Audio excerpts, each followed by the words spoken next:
Doctor صاحب یہ بتائیے ابھی آپ کا جو استعفیٰ آیا ہے اور کمیٹی سے، اور اس کے بعد ظاہر بات ہے اس میں شور بھی بڑا مچا ہے، حکومت نے بھی اس کی ایک وضاحت پیش کی ہے کہ انہوں نے آپ کی جو ایڈوائس تھی، آپ کا جو انپٹ تھا اس کو ڈیو ویٹیج بھی دی تھی وغیرہ وغیرہ۔ آپ نے کہا ہے کہ جتنا زیادہ اگریسولی یہ ایکسپینڈیچر کو کم کرنا کا جو یعنی کہ ایٹ لیسٹ آبجیکٹیو تھا وہ پورا نہیں ہو پا رہا، لیکن میں یہ جاننا چاہ رہا ہوں اسپیسیفکلی وہ کون سی چیز تھی یا ہے جو آپ سمجھتے ہیں کہ ہونی چاہیے تھی لیکن وہ گورنمنٹ نہیں کر رہی؟ دیکھیے، ہم اپنے اوپینینز دے سکتے ہیں، میں اپنی رائے دے سکتا ہوں، گورنمنٹ کی فائنل ڈیسیشن گورنمنٹ کے پاس ہی ہے، لیکن جو فیکٹس آن دا گراؤنڈ ہے جو ہمیں نظر آتا ہے وہ یہ ہے کہ 53 آرگنائزیشن جو نان کمرشل آرگنائزیشنز ہیں اس کو ایویلویٹ کیا گیا، اس میں سے 52 انہوں نے ریٹین کر لیا، ایک بند کرنے کا فیصلہ کیا۔ اگر یہی ریٹ ہونا ہے، اسی طرح سے کام چلنا ہے، تو پھر تو یہ کمیٹی کیا کر رہی ہے، کیوں بٹھائی ہے یہ کمیٹی؟ یہ جو 52 ہے اس میں یعنی یہ آپ بات کر رہے ہیں کہ تمام کمبائنڈ یعنی محکمے ہو گئے، ڈویژنز ہو گئے، ڈپارٹمنٹس ہو گئے، سب کو انکلوڈ کر کے آپ کہہ رہے ہیں کہ نہیں جی، 5 ڈویژنز انہوں نے ٹیک اپ کیے فار انالیسس، اس میں سے 2 کا فیصلہ کیا کہ یہ جو ہے ڈویژن بند کریں گے۔ ایک سی ڈی اے کا ڈویژن ہے اور ایک اسٹیٹ فاٹا والا ڈویژن ہے۔ فاٹا تو اب ہے نہیں تو ڈویژن کی ضرورت نہیں تھی، تو وہ انہوں نے کہا بند کریں گے۔ باقی 3 اور ڈویژنز تھے جس میں آئی ٹی ہے، ہیلتھ ہے اور انڈسٹریز ہیں۔ ان ہر ڈویژن میں ادارے ہوتے ہیں، اتھارٹیز ہوتی ہیں، کاؤنسلز ہوتی ہیں وغیرہ مختلف نام سے، تو وہ that is about 70 exactly 70 of these 3 divisions. اس 70 میں سے 17 جو ہے وہ انٹرپرائزز ہے، اسٹیٹ اون انٹرپرائزز ہے، جس کا فیصلہ پرائیویٹائز کرنے کا ہو چکا ہے جی دیٹ لیوز اس ود 53۔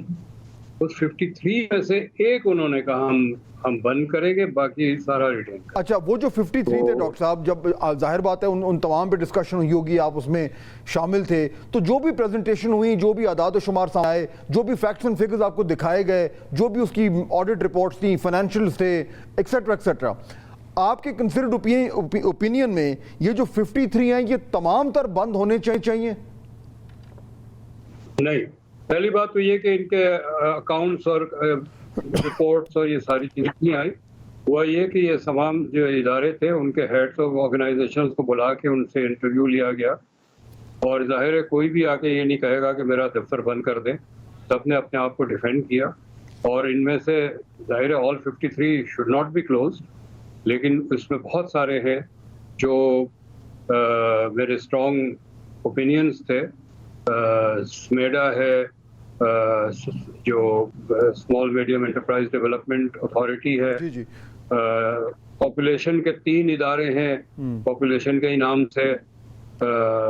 میرا پوائنٹ یہ تھا کہ یہ جو انڈسٹریلائزیشن ہے یا پاپولیشن کنٹرول ہے وہ آپ ایک ادارہ بنا دیں گورنمنٹ کا، اس کا ایک ڈی جی اپوائنٹ کر دیں، ڈائریکٹر اپوائنٹ کر دیں، اس کا دفتر بنا دیں، ان کو گاڑیاں دے دیں، لیکن ڈاکٹر اس سے صاحب نہیں ہوتا انڈسٹریلائز۔ بالکل ٹھیک ہے، لیکن یہ بتائیے کہ دیکھیے ظاہر بات ہے جب کوئی محکمہ ہے یا کوئی ڈپارٹمنٹ ہے، جب اس کے بارے میں آپ سمجھ رہے ہیں کہ وہ ہو سکتا ہے، وہاں پہ کوئی نہ کوئی آرگیومنٹ تو آیا ہوگا، وہاں ریلیونٹ منسٹرز نے یا دیگر لوگوں نے کہا ہوگا کہ جی ہم اس وجہ سے یہ بند نہیں کرنا چاہتے۔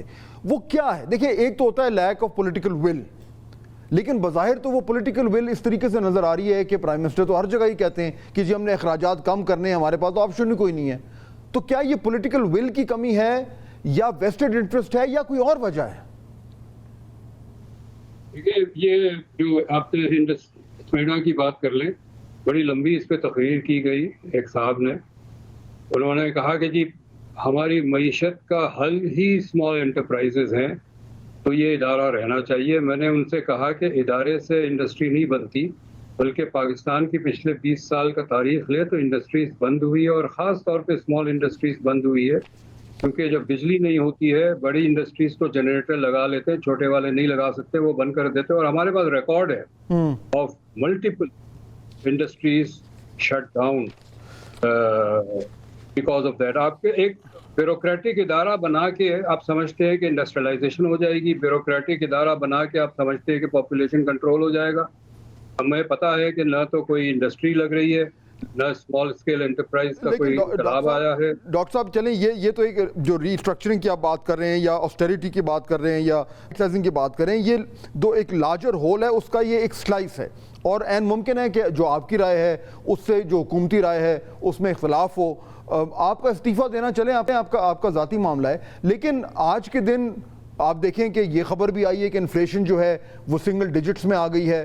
آج کے دن یہ بھی فائنانس منسٹر کہہ رہے ہیں کہ جی ہمارے میکرو انڈیکیٹر سٹیبل ہیں, کرنسی سٹیبل ہے, IMF کا پروگرام ہونے جا رہا ہے. تو اوورآل تو آج کے دن یہ کہا جا رہا ہے کہ ہماری اکانومی سٹیبل ہو گئی ہے. تو یہ تو آپ ایکنالج کریں گے کہ ان the larger scheme of things حالات کم از کم تھوڑے سے سٹیبل ہو رہے ہیں. ہاں رائٹ سائزنگ جو ہے وہ جتنی ہونی چاہیے شاید اتنی نہیں ہو رہی. Would you agree with that? یہ جو کہانی ہے نا کہ ہر چیز ٹھیک ہو رہا ہے, یہ ہم 40 سال سے سن رہے ہیں, جو میرا کریئر کا سپین ہے, اور چیزیں بگڑتی چلی گئی. یہ جو 9%, 9.5% انفلیشن ہے, جسٹ بیکاز ایک مہینے کا فگر بہتر ہے, آپ یہ نہیں کہہ سکتے ہیں کہ اب ہم نے انفلیشن پہ کنٹرول پا لیا, قیمتیں نہیں بڑھے گی, قیمت گرے گی, لوگ افورڈ کریں گے. Just because of 1 month figure, اگلے مہینے کیا ہوگا, کیا آپ جواب دیں گے؟ اور جو IMF کے ساتھ ہے, it's going nowhere. Macro economics indicators کون سے اچھے ہوئے ہیں؟ ہمیں مطلب آپ کو کلیئرلی تو دیکھیں نا, جو انفلیشن کا فگر ہے ڈاکٹر صاحب وہ نیچے تو آ رہا ہے. ایک ہمیں ایک سرٹن جو ہے وہ یہ نظر آ رہا ہے کہ جہاں پہ 38% پہ چلا گیا تھا مئی میں, اس کے بعد سے اگر آپ دیکھیں جنوری سے 28%, پھر 20%, پھر اپریل 2024 میں 17%, پھر جون میں 12%, جولائی میں 11%, اگست میں 9%. تو ہمیں ٹرینڈ تو نظر آ رہا ہے کہ نیچے جا رہا ہے, اسی طریقے سے ڈسکاؤنٹ ریٹ نیچے جا رہا ہے. انفلیشن کے دو بنیادی وجہ ہوتے ہیں, ایک کاسٹ پش انفلیشن ہوتا ہے, ڈیمانڈ پول ہوتا ہے. کاسٹ پش انفلیشن یہ ہے کہ آپ کاسٹ آف پروڈکشن بڑھ گئی تو قیمت بڑھے گی, اور ڈیمانڈ اگر آپ کی گر جاتی ہے تو اس سے بھی انفلیشن کم ہوتا ہے. اس وقت جو انفلیشن میں ڈکلائن ہے وہ یہ ہے کہ پرچیزنگ پاور نہیں ہے, people are not buying, so demand side پہ پریشر بہت ہی سلیک ہو گیا ہے, اور اس وجہ سے انفلیشن گر رہا ہے. یہ بھی دیکھنے کی ضرورت ہے, صرف اتنا کافی نہیں ہے کہ انفلیشن گر گیا.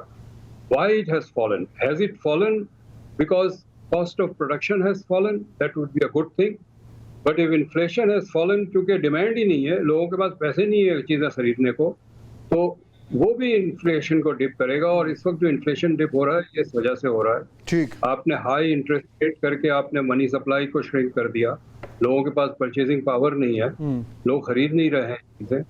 تو میں اگر آپ کو اکانومی کی پرفارمنس دیکھنی ہے نا فہد صاحب, جی تو آپ کو 3 to 5 ایئر کی ایوریج دیکھنے ہوتے ہیں. میں نے 30 سال کی ایوریج لے کے کام کیا ہے. آل انڈیکیٹرز آر گوئنگ, یہ وقتاً فوقتاً آتا ہے, لیکن یہ اسپائک ڈاؤن ورڈز بھی ہوتے ہیں. اوکے, ڈاکٹر کیسر Bengali, thank you very much, آپ نے ہمیں جوائن کیا. ناظرین, اکانومی ایک بار پھر جو ہے وہ سینٹر آف اٹینشن ہے, سینٹر آف فوکس بھی ہے, اور آج کا دن کم از کم حکومت تو سیلیبریٹ کر رہی ہے, لیکن اس کے جو ثمرات ہیں وہ کب تک جو ہے وہ ٹرکل ڈاؤن کر اور عام آدمی تک پہنچیں گے, کب مارکیٹس میں ایکچولی یہ ریفلیکٹ کرنا شروع ہوگا کہ انفلیشن جو ہے وہ سنگل ڈیجٹ میں آ رہی ہے. That would be an important مائل اسٹون.